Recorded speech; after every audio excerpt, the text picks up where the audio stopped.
Oh wait, I need to open this up on my phone because I need to open up the MP on my phone so that because MP conservatism is a very important part of the game. Okay. Hello everybody and welcome back to the channel. This is a video that I am doing as a means of testing the YouTube algorithms because my Final Fantasy V video is fully done and complete, but I don't want it to be the first thing I upload after not uploading for a while because usually that video like does really bad. So I'm satisfying my own superstitions and I'm uploading some buffer videos, shall we say. So the topic of today is the Final Fantasy V summons that I wanted to talk about, plus just whatever else I wanted to yap about, because I noticed that I forgot some stuff in my actual video that I didn't talk about that I wanted to, but it's nothing like substantial enough to be its own video. It's just like I wanted to yap about it. So yeah, we are going to be talking about the summons from Final Fantasy V. We're going to be putting them into a tier list. Just a standard tier list. Yeah, so the factors I considered was just the overall usefulness from when you get them into the game, and then the end game usefulness, and then also the MP factor, how much they cost MP wise, and just my personal feelings about them. So we're gonna start with Chocobo because he's the first one you get. So the thing with Chocobo is there's a 92% chance of it being Chocobo Kick, but there's also an 8% chance of it being Fat Chocobo. I have summoned Fat Chocobo one time my entire playthrough. That's how few times that I've summoned Mr. Chocobo. However, at the time in which you get him, it's pretty decent for summoner damage. However, because it's single target, it's not fantastic, but I'm gonna put it at C tier. Sylph. Also, it's not useful in endgame. Like, even when you have the magic pot, the magic lamp, and you're summoning just Chocobo because you haven't refilled it at the lake, it's not super great. But, yeah. Next will be Sylph. So, the thing with Sylph is I almost want to put it in the same category as the Chocobo, but I actually did use Sylph a lot more than I used the Chocobo, and I did find it to be useful, like, pretty useful at the time, because Reina wasn't a mastered white, because Reina wasn't a white mage at the time. So Sylph was good for healing, and then Bartz was a blue mage using White Wind. I think that was what I did. I don't remember, but I do remember using Sylph more than Chocobo and having it be useful sometimes, so I'm going to put it above Chocobo. Then there is Remora. Guys, I summoned this thing once to see what it did, and like I don't know, it's not good. Its move is constrict, so it's supposed to like paralyze enemies, but it doesn't have a 100% chance of working, and it's single target, so yeah, it's not great. Show is much better. That brings us to the trio, the elemental trio. So the first summon you're able to get outside of the first three that you can buy is either it's Shiva. You get Shiva from Wall's Tower. As you guys know from my Shiva ranking, I adore her. And she is pretty useful at the time in which you have her. However, it is largely dependent on the elements of the enemies you're facing. But I also don't want to put her at the same level as Sylph. So I'm gonna put her... No, I'm gonna have to put her into B tier. I can't justify putting them into A because they don't have very good long-term usefulness in the PS1 version. Like, by the end of the game, they're not great. Ifrit, same thing. I really like Ifrit. I think he's very funny in this game. There's this scene in the ancient library where like you fight him and then you get him and then you're trying to pass this bookshelf that keeps like blocking your way, and then the bookshelf is like, oh no, it's Ifrit, I guess I'll let you go, and it's like really funny. So he is also in B tier. And then the last one is Rama. See, Rama is like the same deal where he doesn't have very much long-term usefulness in terms of like by the end of the game, because there's just better options for for multi-targeted thunder damage. However, I really liked his fight in the first world. I found it to be like challenging. I thought it was really fun. But as a summon, he belongs with his friends. Next is, who do you get? Next you get Titan. Titan's in A tier. First of all, I hated that boss fight because I was like, I kept dying to Earthshaker because my white mage couldn't keep up with the healing. And then I was like, oh my god, why don't I just cast Float? And then I realized that Float is a time mage spell that you don't even have access to until later in the game. And I was like, shit.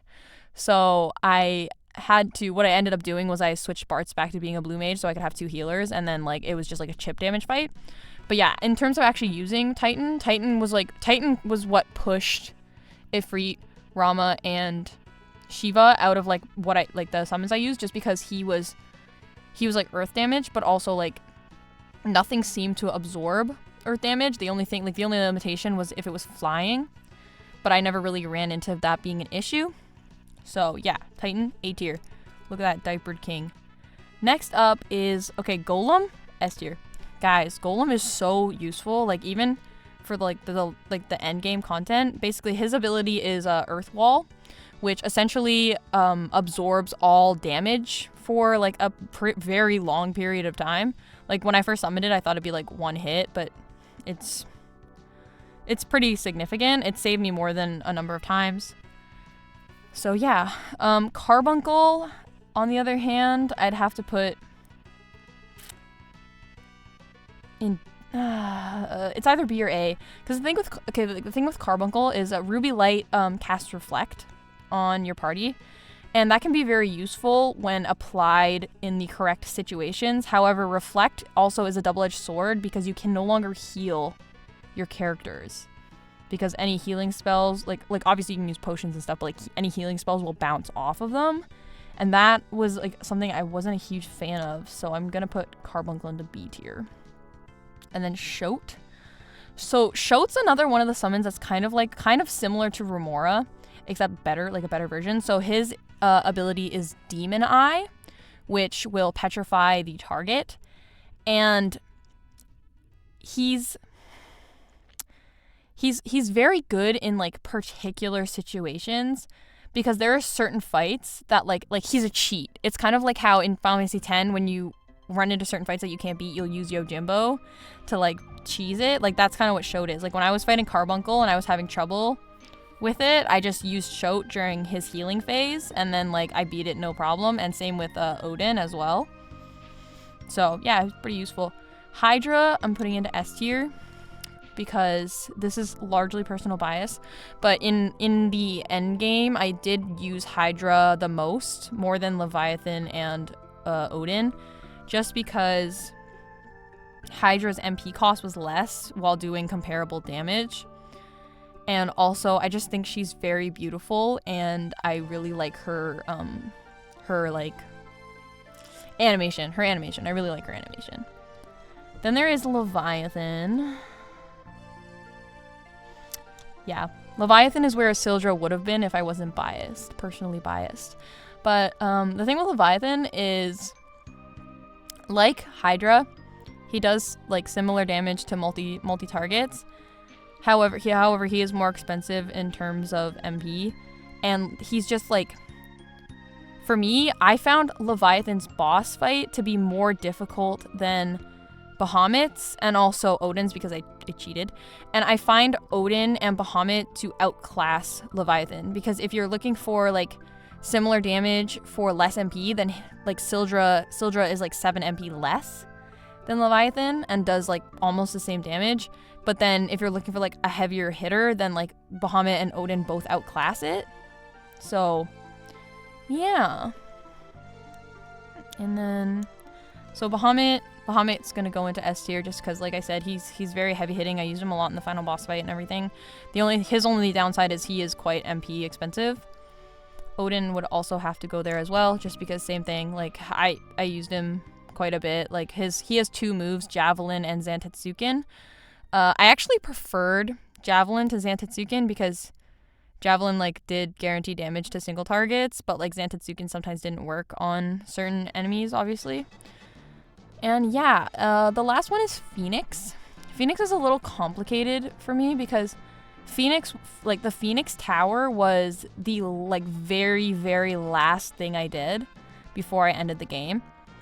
And because of that, I pretty much didn't have any opportunity to use him. I used it once in the actual game, and I used it while none of my characters were downed, because it said that, like, I thought it would do fire damage, because in the PS1 version it's not called Flames of Rebirth, it's called Rising Flame. So I thought that it was just like a fire ability, but it didn't do any damage, and because I didn't have any characters down, it didn't bring them back or anything. So I'm still not sure what he actually does. The Final Fantasy V wiki says that it's flame damage and it revives someone with full HP and MP. And if that's the case, he's definitely S tier, because like the MP thing is definitely the killer, because oh my gosh, like full MP, especially if you use a bunch of mages like I did. And yeah, so that is my tier list for the summons from Final Fantasy V. There they go. And then the other thing I wanted to talk about that's completely unrelated is there's this image of an enemy that I took, and the thing is, Tetsuya Nomura, I'm pretty sure was the monster designer for Final Fantasy V. I'm gonna Google it. Yes, okay, I was right. So Tetsuya Nomura was the monster, like had a hand in monster design for Final Fantasy V, and there's one enemy that looked very similar to Aerith from Final Fantasy VII, and I thought that was really cool because he worked as like a monster designer on 5, and then he went on to be a character designer for 7. So I always made the joke to my mom. I was like, this was the beta test for Aerith's design right here, and that's the image. Hopefully I put it up for you. But yeah, so that is the video. I don't think I have anything else to talk about for Final Fantasy V. That's not going to be in my main video already. So yeah, thank you so much for watching, and I will catch you on the next one.